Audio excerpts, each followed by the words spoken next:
I don't recommend looking at your analytics for a minute if you're still trying to learn, okay? If you know what you're doing and you're trying to grow, then you start looking at your analytics. Analytics are a double-edged sword. So I think that everyone should pay attention to their analytics and no one should pay attention to them at all. What I mean by that is analytics are real data. You can't feel your way out of them. If people are tuning out, one of the hardest things that'll just like punch you in the gut is to go right here to this, where is it at in YouTube? I'm sorry. You see this right here? This hook where people start tuning out. Now, I want to say something. I tested an ad on this, and that will tank your analytics on YouTube. Mm-hmm. It's so bad. It's weird. It's all experimental. That's all podcasting is experimental. But like, let me show you this Dover Lights one here. Where are we at here? Engagement. So you see right here where it shows like we have about, 26 to 30% at any given time tuning in. That means 1 out of 3 people listen throughout the whole episode. For us, that's good. 1 out of 3 people that clicked on it listened throughout. This right here, what they call the dreaded hockey stick, right? It's something we all deal with. And the great thing about podcasting is you don't get this data that YouTube gives you because all they show you is a listen. They don't tell you if they chimed out after 10 seconds most of the time. But looking at analytical data is brutal. It shows you, wow, I am boring as I'll get out. But don't take it personally. No, it's a way of saying, well, what can I do to change that up? Yeah. 30% may sound kind of rough. This doesn't look good. 23, 28, 27, 25, 24. That doesn't sound good. 1 out of 3, 1 out of 4 people listening. That's way better than when we started. Because when we started, it was 1 out of 20. Yeah. I mean, it was just 30 seconds in, everyone's like, these dudes suck, I'm out. Like, what is this? And so the only way you ever know how to grow is to watch your analytics. But if you haven't done it enough to know what growth looks like for you, don't look at them because they'll just discourage you. So I recommend start looking at Start looking at analytics when you have reached a level of maturity to where it will not stop you from progressing. Good. Hey, Ty. Hey. Hi. So let me tag on to that part. So that's specifically YouTube you were looking at, right? Yes. So that's YouTube. If you are using a podcasting platform, there is a standard for looking at the numbers of your podcast and analyzing it. It's called IAB, and they just released 2.0 this year. Nice. So if you're wherever you're hosting your podcast, see if it's IAB 2.0 compatible, because not all of them are. Spotify is not. It has taken a stance where it has rejected it, and so it only measures Spotify. I believe Apple maybe, but there's other ones out there. But anyways, they will tell you exactly across the podcast platforms, how well your podcast is being received, where people are dropping off, if people are staying on for the entire podcast, or if they're finding you through other means, such as the social media or whatever. But Spotify is a different beast. We use it a lot because it's a free platform, but also Spotify is one of the largest podcast platforms out there. So whenever we upload an episode, yes? Okay, no? Spotify was about like, we're putting a hit on you now, okay? All right. No, we use Spotify a lot because it's one of the biggest ones, but Spotify is so specific to its own platform, and so it will tell you how well your podcast is doing on Spotify, but it won't tell you how well you're doing on, Apple Podcasts, Can I speak to that? I forgot to mention that. You can speak to anything you wish. So there are 2 different types of podcast statistics. There are platforms that read streams and then platforms that read downloads. Right. Downloads has been the standard forever. Mm-hmm. Streams is a new thing. It's basically a way of people to gatekeep data to make more money. Spotify does not count is it IAB 2? Is that what you said? IAB 2.0. Yeah, okay. I need to look into IAB 2 more. Anyway. It doesn't count those because Spotify doesn't download your podcast when you click Spotify. It streams it. It's like Netflix. If you stop it, you're only downloading a few seconds in advance all the time. That's why if you run out of cell phone service, it stops playing. So they can give you exact measurements of where people fall off because they're gatekeeping that data. Mm-hmm. YouTube does the same thing. YouTube is a podcast platform now. When you upload to anything, you can upload to YouTube, and you can choose, go to youtube.com and put your podcast stream where it automatically pushes it. As a matter of fact, you'll notice if I go, I'll show you what this looks like, because you probably need to be on YouTube. Like it's a good pod. You'll notice right here, there are duplicates, right? This is the same episode. This right here is audio only. People listen to audio only on YouTube. This automatically posts, but it doesn't count towards your downloads in your player because they gatekeep that data. Sorry, do you know where Spotify has that data to show you? Yeah, Spotify or podcasters.spotify.com. Yeah. It's called Spotify for podcasters, but it used to be Anchor. Yes. So they bought the company anyways. But like, even though we use Spotify and we recommend it for a lot of people to use, especially if we're on a budget, I have canceled my premium Spotify account and paid for YouTube Premium just to use the YouTube Music app, which is what replaced Google Podcasts. So that app doesn't exist anymore. Like if your RSS feed is feeding into YouTube, or if you're uploading your podcast to YouTube, then it's going to YouTube Music now. I know it's convoluting it and it's making it more complicated than it has to be, but to complicate it even more, Spotify is what's using the next generation of podcasting, which is called Podcast 2.0. Do you guys know what that is? No? So Podcast 2.0 is something we could spend an entire day on, but instead I'll spend 30 seconds on and say that it's just more engagement tools for your podcast. So now when you upload your episodes, you can have a poll that people answer. You can have specific questions that you want people to respond to, and like based on that also depends on if Spotify recommends you to other people, you know what I mean? For home pages and your video. That's right. You can do video on Spotify. Like all of our videos are on Spotify now. Yes. Yes. So that's like a whole thing that you can spend a whole day on. Anyway, monetizing. We can move forward to Making money. making money on your podcast. How many guys actually have a podcast? Okay, so several of you. Are any of you making money off your podcast? You? What does that mean? What does money mean? Hey, we're making It's sense. not the chocolate coins at Halloween. Yeah. Are you adding to your bank account? Like those digits, are they increasing with your podcast? They Yeah and no. on immediately because I need to buy this. Well, regardless if you spend it, but like, are you making But money it's off coming of it? in. It's coming in. Okay. Yeah. Okay. So there's Gross, not net. several different ways of making money on your podcast. I know that's what a lot of people are like, sort of. I know we don't get into podcasting because we want to make money from it, but it would be nice, right? It's a hope and a dream. It's something that's always in your peripheral. Some people are doing this completely full time, and it's not just Joe Rogan.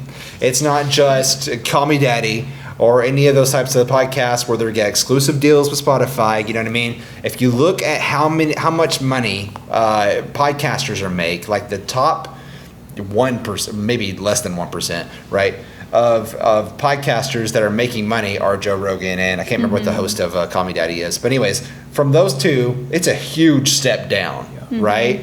But it's still a lot of money, and you're not making millions, but you can make 100,000. You know what I mean?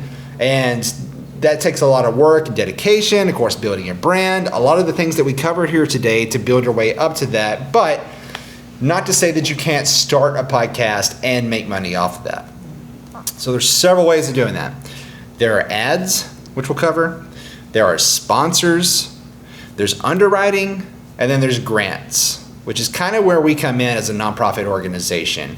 Do you guys want to, is there any one of those you want to jump in on? Well, Ads or sponsors? I can talk to whatever you tell me to. The only other one I want to say is using podcasts as a medium of boosting your already established funnel. Oh, business. absolutely. Yeah. You can also, And so when That's the somebody says biggest they one want a to me. successful podcast, right? How do you measure that? How do you measure success? You know what I mean? It's not something you can just lay on the floor and hold a tape measure to and be like, okay, we've made it from here to here. It can be if you have an existing business that you're just building a brand. Did that bring your therapy clinic that you have, right? That you started a podcast for? Did that bring you more clients or more awareness or more authority into that realm that you're in? so there's that, right? So there's, and I would say, the ancillary sort of income that comes out of building your brand with a podcast. But then there's, of course, ads. There's several different ways of getting ads into your podcast, and part of it is like where you host your podcast. I think, Karen, you said Acast, right? If you host your podcast on Acast, you can start right away and have ads running on your podcast. But that's a paid platform too. So you may be paying more than you're earning from the ads, or it's a gamble. You may start earning more from the ads than you are paying for the platform. Yeah. Also, I would say be careful about the types of ads. I think on Acast you can also determine what kind of ads run on your podcast, because if you have a true crime podcast where you're running a story about somebody that got blasted away by a shotgun, you don't exactly want the NRA running an ad on your podcast, right? So, yeah, it's kind of a mixed compilation. You're probably not going to make much off of that.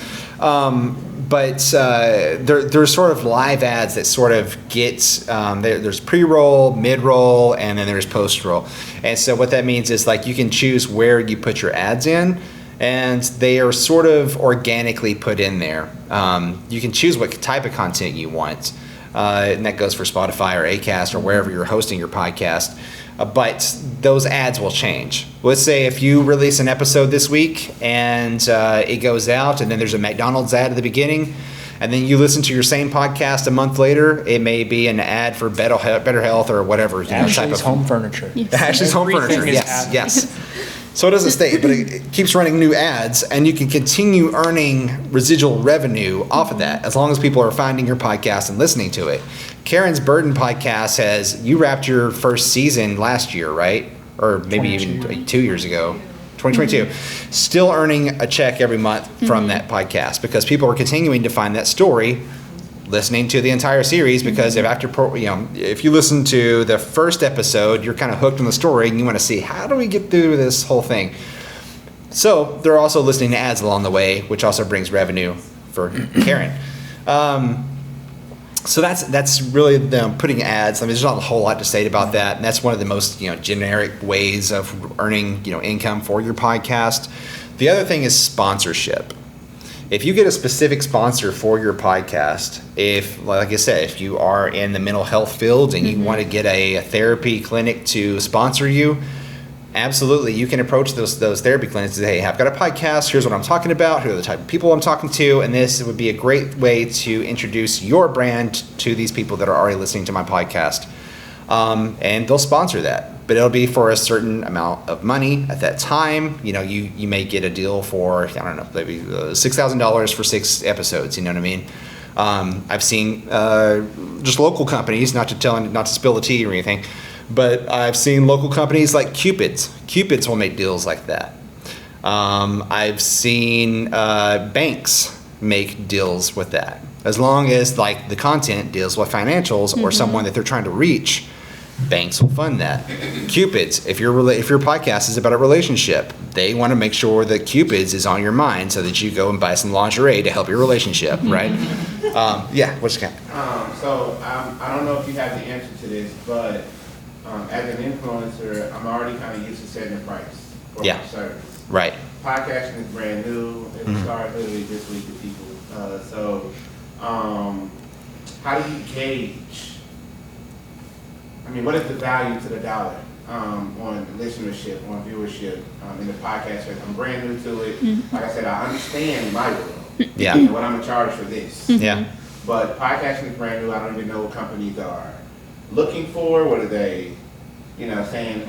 Or is it a matter of if I can sell it, I can sell it. So I also can do that. Yeah. So it depends on a lot of different factors. It's again that thing about like success, like trying to measure an intangible product, right? You can't really just lay air on the ground and be like, okay, well, it's got this many pounds of pressure without a special tool. Okay. So there is, if you're talking specifically podcasts and not YouTube, which I'm sure he's going to get into, but like podcasts, if you're saying that your ads, right, are you generating so much money from your ads? So there's those pre-roll, post-roll, mid-roll, those types of things. And right. so if you, I'm trying to get me personally, I'm trying to get completely away from ads. I want to sell it myself. Great. All of it myself. So, like, that's what I'm asking. Like, I Okay. don't really know I got this. in that world what it's worth. And you know what to kind of think about when you're going into that. Yeah, Okay. Cody Yeah. said he's got this. Yeah, so I do. I'm I got trusting. this. So coming from the influencer world, right? It's this. You're paying. Hey, give me $200. I'll feature your product in the background. $500. I'll do a shout out of like me drinking a Coke right in the middle of this video. Like you gauge it by how present it is, right? The problem is short form video is right. So people pay less money for a short form video, and it's getting less and less the more that influencer culture grows. The more of us there are, the less we get paid for it. Right. So you have to find those niche people, right? Find those people you've worked with in the past that like working with you, sell them on the idea of your podcast and say, hey, these people are really bought into my brand. They're really bought into this. They're more likely to be your customer. And because it's on a podcast, it's evergreen. Anyone who ever comes and listens to this episode is going to hear this 10 years from now. It's not gone like a social media video. It's worth $1,000 Yeah. because it may be 10% of the audience, but those 10% really care about my brand, and you're going to get this exposure from here on out. When I get bigger, you have even more exposure. You're really buying, selling. you're actually Yeah. buying in early to your success. Yeah. Yeah, for sure. So that's ads, that's sponsors. I mean, sponsors are pretty straightforward. Just approach somebody, say, hey, this would be a good audience for you to reach. Here's my price. Agree to that. Then you're promoting them on your podcast. Or you've seen plenty of podcasts where they're like, this podcast is brought to you by Better Health or whatever, you know what I Yeah. mean? Like you hear that Affiliates. all the time, or Purple Mattress or somebody like that. And it's like, I get so tired of these ads, but they work. And those podcasters get paid, and the content that you like listening to gets to keep getting made because they're getting paid by that. So I would say there's also, another way before I get into the other things that we were talking about is, making, there's so many different podcast platforms that are out there that allow you now to create a subscription model for your podcast. And so there's Spotify, there's Apple Podcasts, there is YouTube, where you can, once you reach a certain amount of number of listeners, and I can't remember what those are right now, but like the amount of listeners and amounts of episodes that you've uploaded in like the last 60 or 365 days, whichever one it is, then you're allowed to start taking subscriptions from people that just want to support you. And you can set that price to whatever you want. Yeah. You can be $1 a month, well, which a lot of people do. And you can do $5 a month. You can have tiers. But you can also, if you don't reach those numbers yet and you just start a podcast and you have something you think that people are going to want to support, then you can start a Patreon. So Yeah. patreon.com. It's free. You sign up, you go in there, you set your tiers, even if you want the $1, $5, $10, $100, you know what I mean? And give people something that they wouldn't get if they hadn't, giving you money. Whatever it is, even if it's a extra 30 minutes of your time, per month that you just talk to the camera or whatever, you know what I mean? Speak your mind. People just want to support you. At that point, if they're subscribing to your model and they wanted to just give you money, they just wanted you to keep creating your content. They don't really care what extra they get, you know what I mean? They just love what you're making, and they want you to keep making that, and they realize, oh, you know what? This person probably can't do that if they're not getting money. You know what I mean? Because that's just the capitalist nature that we have here in the United States, right? Some people even do tip options. Yeah. Yeah. Where like, hey, buy me a coffee was one of them back. Yeah. I Yeah, think it's that's an actual website. Yeah, or you can just do like PayPal, like here's my PayPal. Some people even PayPal. do like, Cash App? hey, if you cash at me $20, I'll record you a quick like audio message. Sure. Like I'll wish your kid a happy birthday. I don't know, like little things like that to encourage engagement to get like Yeah. small increments of money. That's not a lot, but it is little ways of Yeah. interacting with people. Yeah, So. for sure. I feel like I should be talking. It's so weird not to have the mic in front of me. I know, right? Did you guys know that there was mics in the vase the whole time back here? And I could just pretend to be, okay. I do want to say something. This is kind of an indirect way to like monetize your podcast. This isn't like ad or sponsorship, but it goes back to kind of the strategy piece and the call to action we were talking about. So using your podcast as a funnel. Your podcast is not the end goal. So one of our previous clients was a financial advisor. His podcast literally was just interviewing businesses in his city. That was it. Yeah. His goal wasn't to grow his show. It wasn't to get more downloads. It was to get financial advisor clients from these businesses. So by inviting businesses to talk about their business, he made that connection to where maybe they want to hire him to advise on their business. So that's an indirect way that you can make money where through your podcast, but your podcast isn't the end of the funnel, isn't the end goal. Another one people don't, before I turn it back to Ty, that we didn't mention, short form video will pay you. Yes. Facebook, Instagram, TikTok, not as great on it anymore, will pay you money for your videos to do good. I have made thousands of dollars through literally having videos that go viral. And because I keep people engaged with their platform, they pay me to make videos. So it's creator programs. A lot of times there's like follower thresholds and stuff, kind of like what you were saying. Yeah. But you can repurpose that podcast content to literally become other content that gets you paid on more platforms too. So Yeah, for sure. Okay, so my favorite way Yes. to make money, Yes. the cleanest way and to help you sleep at night, right, is the podcasts that have a cause, right? And so there are plenty of ways to get money to start your podcast if you have a particular cause that you're working for. And so that's where, Arkansas Podcast Collaborative, us being a nonprofit, this is what we work with a lot of different clients from around the world with, is on getting them grants. Okay, so getting a grant to start your podcast. So cool. We've been able to, the highest amount so far has been $75,000 for one podcast, right? And that is for a podcaster in California. This specific case was for a podcast in California to do a 9-episode podcast about why is it that there's only one medical facility in the world that studies women's cramps. And there's only 2 guys that are doing it, and they're underfunded. Yet so many women go to the hospital every year because of complications with cramps and menstrual pains, right? So there's a lot of things that are going on, but women have been told, and I'm not a man up here just telling you what women have been told, but you know what I mean. You know what I mean? Yes. Elaine has been told Yes. that this is just part of life, Yes. and that you have to live with it. You know what I mean? And what could we do if we actually put more medical funding behind these studies to help, what our body natural processes are, right? So that we're not dealing with that, and women aren't having to deal with that. But anyways, it starts there and it grows from like what else have we been told that we could have dealt with and like put money towards and actually have solutions for, but haven't. But anyways, so she's out of Los Angeles, but the proposal was to Simon's Foundation in New York. So little old organization out of Arkansas. We helped her get that grant through the Simons Foundation, and we serve as a fiscal partner. What that means is a lot of these organizations that are out there, and by the way, there are hundreds of thousands of different organizations with even more hundreds of thousands of different grants that are available to podcasters, but people don't realize that because they don't specifically say podcast when they put out a call for a grant, right? So a lot of these organizations, every single one of them has a vision and they have a mission.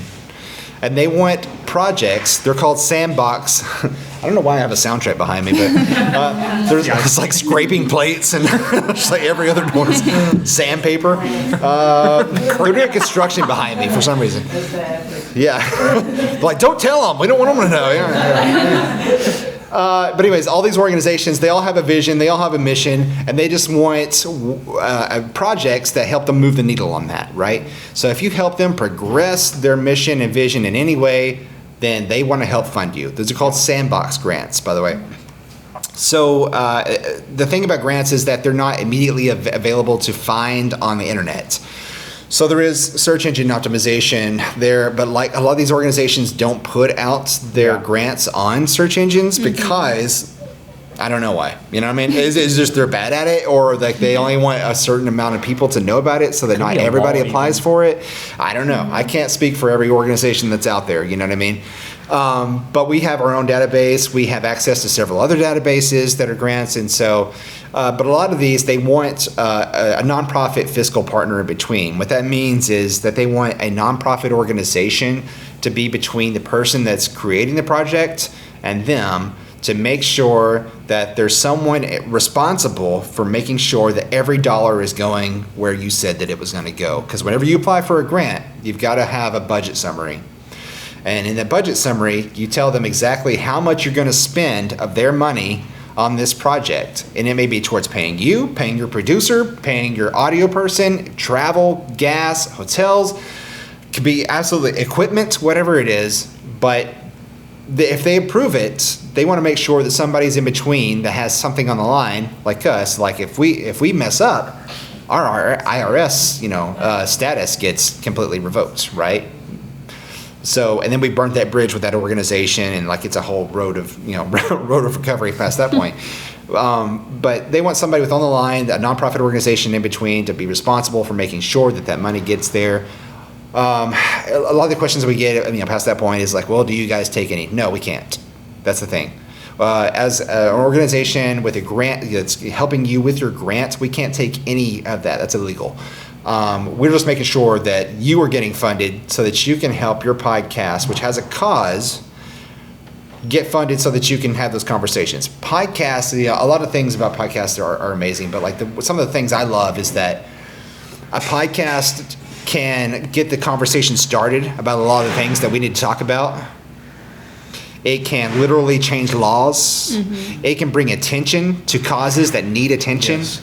It can change the way that we interact socially. Yeah. It can make you aware of a completely different culture and help you understand more people and make you more culturally aware of like the world, like globally, right?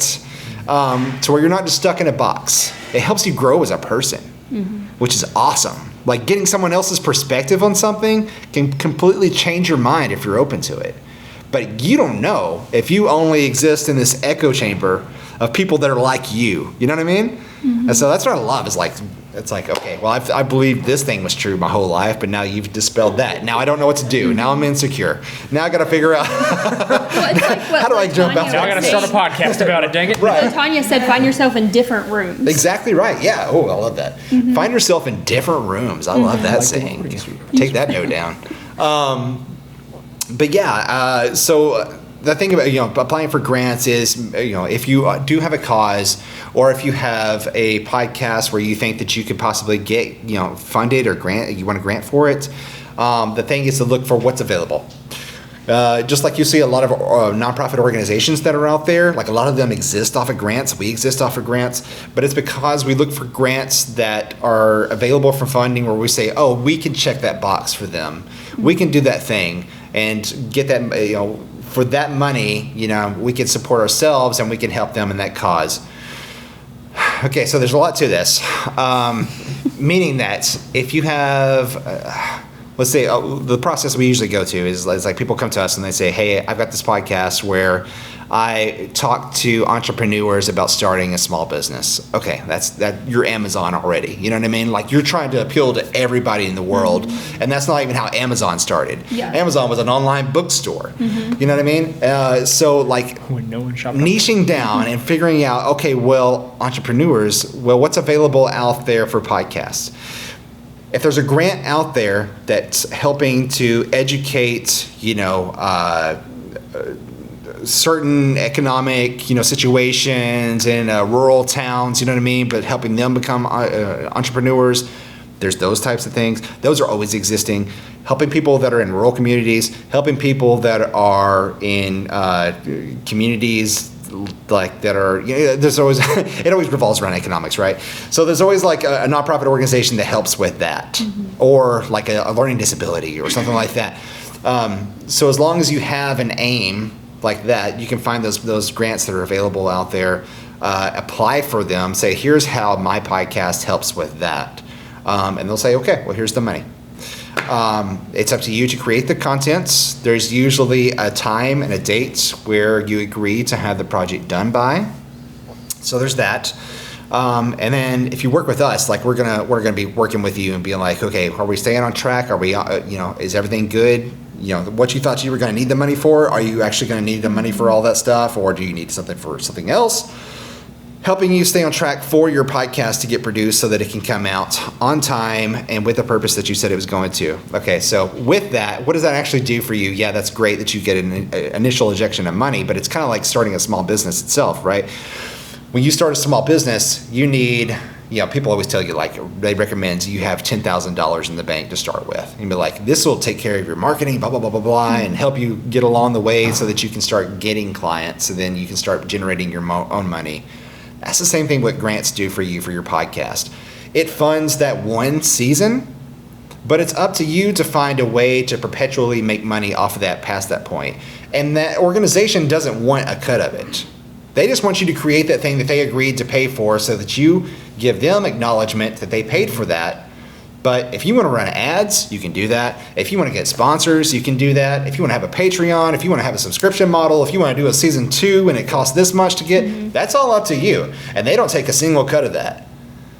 So, yes. I have a question. Yes. Do you have to use every dollar? And what happens if you don't? You're supposed to. Okay. Yes. Okay. Most of the time.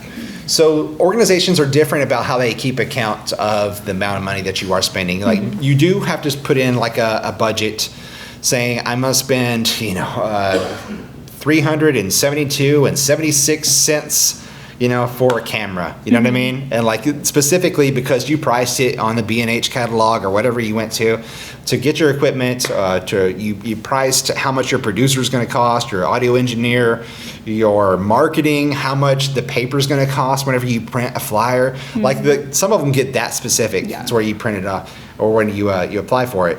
But then there's others like I've been so surprised with Simon's Foundation, which is so weird, that they are such a big organization that they don't really care. like they're like, okay, your application and your summary for like how much you're going to spend ends in zeros. That almost never happens. When have you ever gone to a store and your cents part, the dot zeros was dot 00, right? It's always dot 23 cents or 13 cents, whatever. And so, but like every single row of Kate's ended in zeros, and they were like, yeah, approved, okay. So we're responsible for making sure that money gets spent and it goes towards what it goes to, but at the same time, so there are organizations that are like, they're super on top of it, and they have, a financier or whatever that's assigned to you that will make sure that you're spending money. They want receipts, you know what I mean? They want to see where your money's going. And then there's some people where they will give you, $75,000 like they did with Kate, and they're just like, do your best. Just spend it. Yeah, we trust you. We don't know you, but we'll trust you. Yeah. And that's why we're here. Yeah. Make sure they can do that. That's right. Yeah, making sure they can do that. But no, so it makes an awesome opportunity to be able to get your podcast started. It helps you niche down. And so instead of trying to be everything to everyone, and you're like, whoever listens to my podcast listens to my podcast, you can be like, oh, my podcast is specifically for these people. Yeah. You know what I mean? If anybody else comes along for the ride, great. You know what I mean? But it is specifically for these people and this particular concept.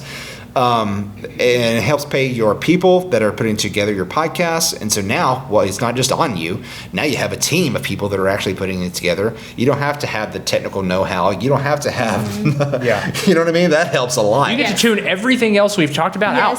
Yeah. Us, not everyone. Exactly. Yeah. Keep your ethics. Yeah, you don't have to know about the SEO and the AI tools and all the other things. You'd be like, hey, I just know I want to make a show about this, and I think I can put these people together and line them up. And then, hey, here's my team that records me. Here's my team that takes that and edits it. Here's my team that markets me. You can absolutely do that with that. Yes. So as a fiscal sponsor, Yeah. do you house the money and then Yes. the person goes, hey, I need $372.76 for this camera, and then you get it, or you pay for it and bring the receipts back? Like, how does that work generally? Yeah, like I said, it all depends on like what their organization assigns to us.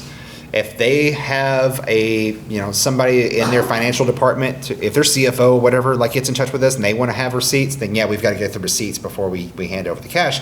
Yes, we house it. Yes, it goes into our account first, but we're responsible for making sure that you get the money. But we want you to have the money. We want you to be able to create the content that you are. That's why we love podcasting. That's why we're a nonprofit in podcasting, or else we would just be a for-profit and be like, hey, go ahead and give another $5 right here. Can you know what I mean? I'm bad at that. I'm so bad about asking about anybody for money, but I love that we can still operate and that we have a way of helping podcasters and people improve life just in general across the United States through these podcast projects. Yeah, and I don't want to like toot your horn, I guess, but like the reason Elaine and I joined up with this, we are for profit. Like we have a for-profit business. Right. Guy has a business. Like we all do other things, right? But we all come together on this specific cause because we don't want to just serve people like big businesses. We want people who may have not had the luxury of having the know-how to get started. Like, I was fortunate enough to have a computer when I was young to be able to learn editing. I taught myself a lot of these skills where I was, we have this training like to use these skills. Not everyone has every And opportunity. we don't want to gatekeep. Yeah, that's the biggest thing. There's so much gatekeeping in podcasting. Oh my gosh. Where it's like, sure, if you have the money, you're an organization, you want to hire us, that's fine. But otherwise, we want to give tools back to people. Just like, where if I think back to where we started, I want to be able to help those people. Yeah. And I love that there's a nonprofit. The only one in the nation is right here in my hometown, that like, okay, yeah, we can do that. That's really cool. And it's incredible. Like, I mean, it's probably hard to believe for you guys to be like, okay, you as the only one, but no, we're the only one. I'm great at seeking out opportunity and creating, something that happens in that opportunity that I find. And so something that we've seen consistently across the United States was that there's not been a nonprofit period for podcasters, yet there are so many grants out there that need a nonprofit organization to be a fiscal partner in between. And yes, any nonprofit can fill that role, but lots of those nonprofits have a completely different agenda and a different mission and vision, right? So we're specifically just for podcasters. So that's exactly what we do, is try to help those podcasters get those projects off the ground. And like I said, we have to live, we have to eat, we have to do those things, the human things. And so we have the for-profit businesses on the side and stuff. But like, this is where the passion is. Yeah. Yes, sir. Yeah, so I mean, like our podcast is not, we just talk about movies, we're not like, I wouldn't say Sure. we have like a really admirable cause necessarily, Yeah. other than that, Yeah. so, other than like helping connect with grants and stuff, like what are, two questions, I guess, what is like our next best option for monetizing, what should we be pursuing like heavily? Yeah. Or what else can RCast do to like help partner with us, like if anything, if not necessarily fine, but just. Yeah. I would say that you've had a film podcast about how long? 4 years now. Okay. Your podcast name is Flyover Film Country. right. So the first word is, Flyover. which is what area of the United Smaller States? areas. Okay, It's so like you all over, it's like flyover states and cities all over. the country. exactly right. All right. So you've already niched down a lot. You're not. It will. We niche down and kind of niche back. You're not. But there is a flow. I get it. Isn't but there there- a flyover Yeah. brewing company here? Oh, yeah, there is. They're Flyway. Listen, we're not trying Nice to try, Cody. Well, I was trying to say like sponsors. So they're try to Ducks confuse Unlimited. everybody. I don't know. Yes. So flyover already is in your name. So you guys specialize in the flyover states. A certain area of the United States that gets neglected a lot of times. There are plenty of organizations. Did you know that Little Rock itself has the highest amount of nonprofits per capita of any city in the world? Isn't that I didn't even know insane? That's crazy. But yeah, it's true. And so there's more nonprofits here per the population of the Little Rock that's here. And so there's lots of organizations out there that serve just specifically the flyover states. There are lots of nonprofit organizations. One of them was mentioned here earlier. Andrew talked about the Arkansas Cinema Society. That's a nonprofit specifically for the arts of cinema and film. Right? They're not the only ones. That's just Arkansas. There is Wyoming. There's all the other flyover states that are in between. And so any one of them would be willing to film or to pay for a podcast about, film. Maybe it's about directors or artists or actors. I mean, you think about like when somebody wants to become somebody in the film industry, right? What do? I wish I could tell you. They move. Yeah. They don't move. They don't live here. You go to LA. Yeah, if you want to be an actor in Arkansas, like you can do some little indie roles and stuff here, but if like you want to be serious, like you sell everything, you move to LA Or Atlanta. or Atlanta, you pay twice the amount that you were paying for your house here for a little tiny 1-bedroom apartment in LA and just pray and hope that somebody just picks you up for a Cialis commercial or something, you know what I mean? Yeah, exactly. So to be able to boost that, I mean, look what's happening in Georgia, right? So almost every film you see now that's coming out of Hollywood, at the very end, there's a title, there's a little thing that says Made in Georgia, because the film industry makes a huge tax credit for filming in Georgia, because Georgia is a pretty diverse place. They can make it look like any place. They can make it look like no place. They can set up a stage. And just because they filmed there, you know, they get to take that tax credit. But they all those film industries exist in LA and New York. It used to be New York, and everything moved over Paramount, and everybody moved over to LA.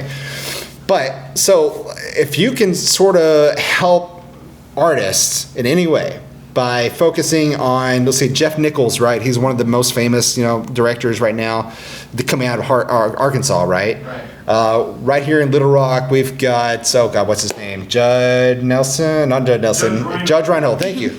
Judge Reinhold lives here. Yes. In Northwest Arkansas, we have, oh God, the lady that was in Beetlejuice. Which one? Crickets. Which one? Winona, right? She got it. Gina Davis, thank you. Gina Davis has her own film festival in Northwest Arkansas. Yeah. The Bentonville Festival, Yes. right? Is that I right? think so, Bentonville yeah. I think that's hers. Festival. Okay. Yeah. Anyways, I don't want to say it wrong.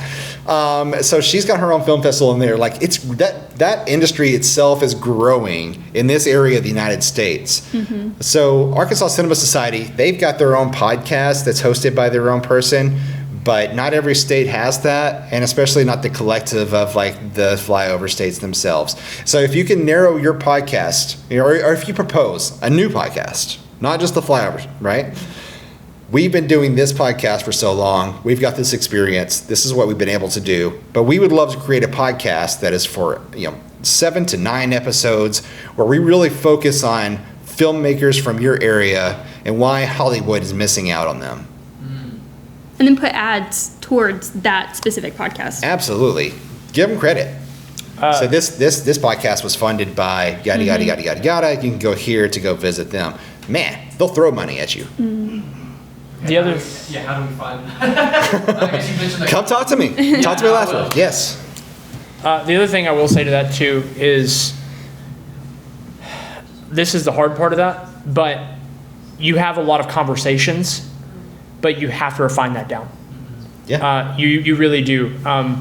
2 hour I mean, there's a lot of people that love 2 hour film conversations, but unless you're like doing like a playthrough of the movie itself, like that's the length of the movie or longer. Yeah. And so to pitch a serious show like that, you don't have to change your show, but maybe do a couple episodes to show like, hey, this is actually the style we were thinking if we went this way. Like a trailer. A backdoor pilot. Yes, exactly. Yeah. Like what do they call it? A sizzle roll? Yeah, there you go. Do that for your show to be able to pitch to those people. And keep what you have going to keep the to show them that you exist in the world and you Yes. care about what you do. But then create that sizzle reel, create that Well, thing in the background. And then also just networking. Like you had asked, like having RCast, like help like going to the meetups and like meeting up with other podcasters and even having your own podcast meetups and meeting with other film industry podcasts and just really connecting with other people will not only help grow your show, but it's mutual. Like everybody Yeah. coming together, like really, it's Arkansas Podcast Collaborative. Like collaborating with other people is how you grow. Yeah, the people that have the most influence are typically pretty open to sharing about how they got there. Yeah. The people that are pretty closed off are typically the ones that want to pretend, or they're just really jaded. I mean, there's a lot of sure, not everyone can get every actor on stage and Yeah. stuff, or every actor to come on their show, but a lot of times they really will. Like people are open to having conversations when it comes to podcasting. Drop little things like, oh yeah, I was at RCast, this really cool nonprofit here. Drop our name.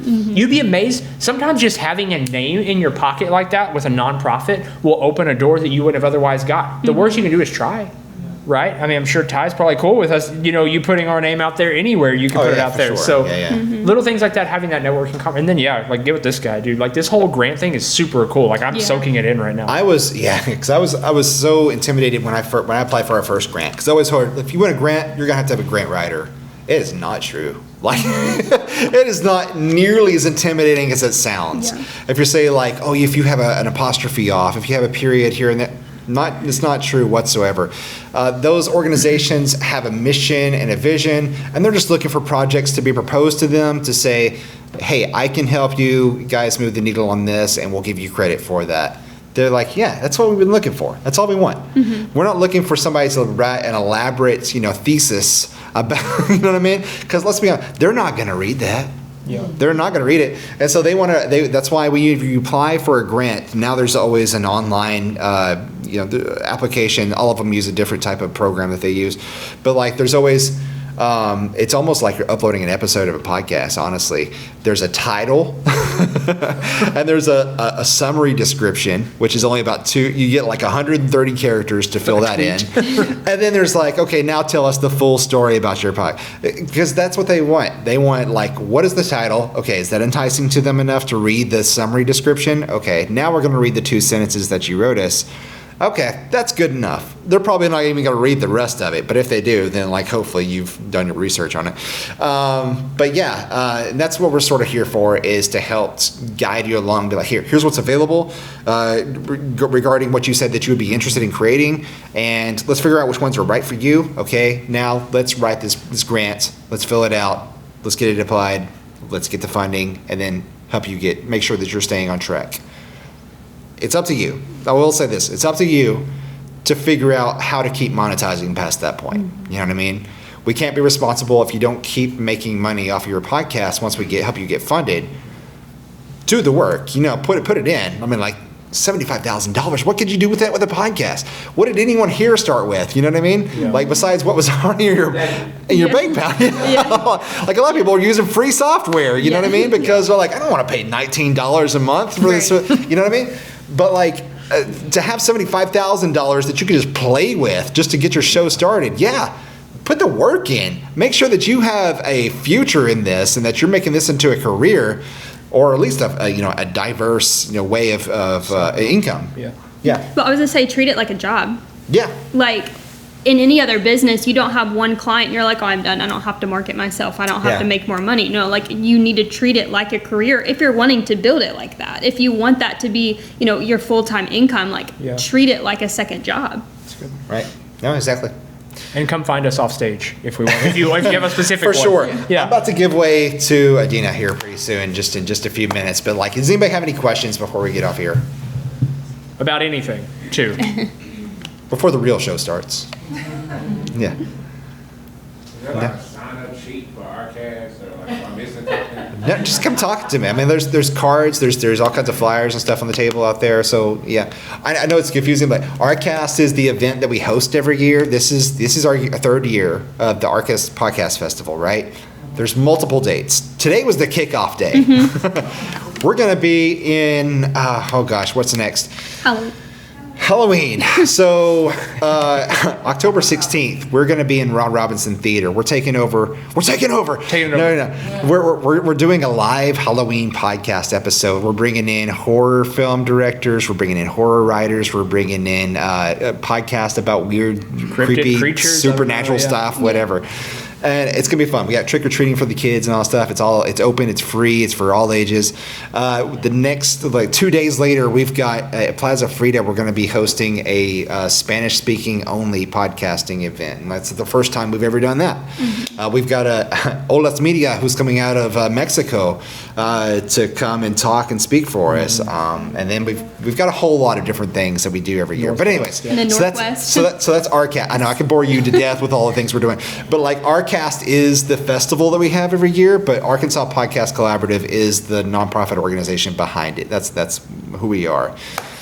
We host meetups. We have all kinds of stuff. Just come talk to us, man. We do stuff. Seriously. We do You stuff. Just, It's like, Oh my God, if come you're shake a bored, hand. we can definitely fill your schedule. Oh my God, yes, yeah. All right, we're gonna bring the party.